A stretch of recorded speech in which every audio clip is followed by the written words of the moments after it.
Response of President Goodluck Jonathan to former President Olusegun Obasanjo's 18-page open letter laden with weighty allegations have gone beyond mere correspondence between two elder statesmen to a grave concern for Nigerians.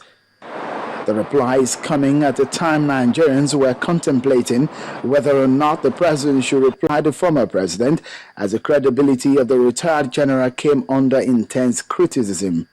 Mr. President, according to what he said, in his wisdom, believed that it was important for him to reply, and he has so done, and also to make it public, equally he has so done.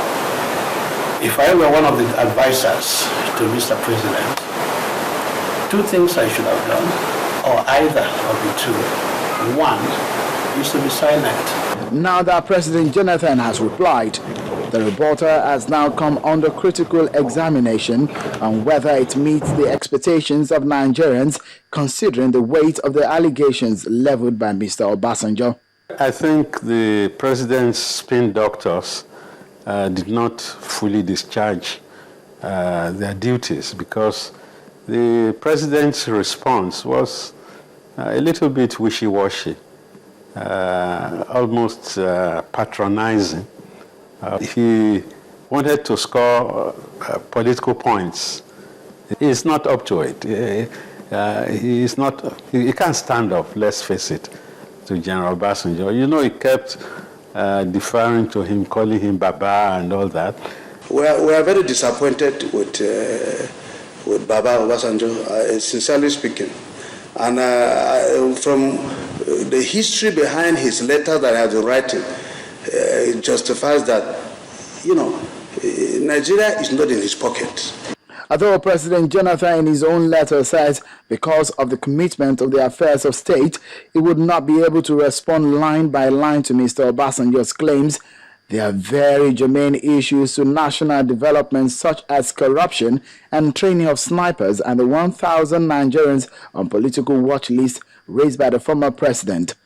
Has the president's response satisfactorily addressed these concerns? It's no longer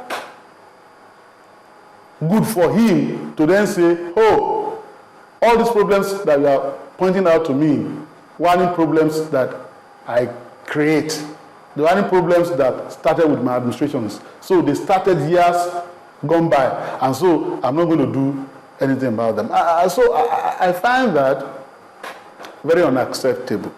And that's why I say that the president has not addressed the concerns of Nigeria. The die is cast, as Nigerians have now put the two letters on a scale. But it appears the 2015 agenda is not lost on the controversies raised in the interactions between the two men.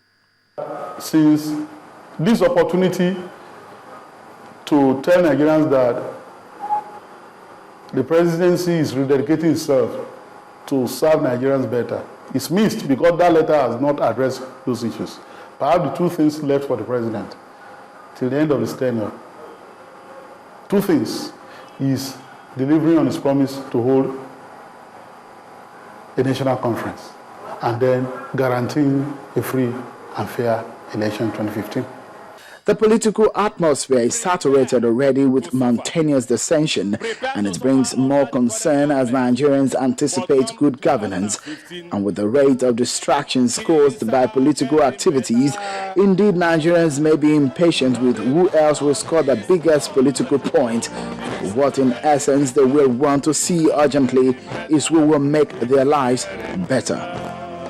Sheung Okinbaloe reporting for Channels Television News.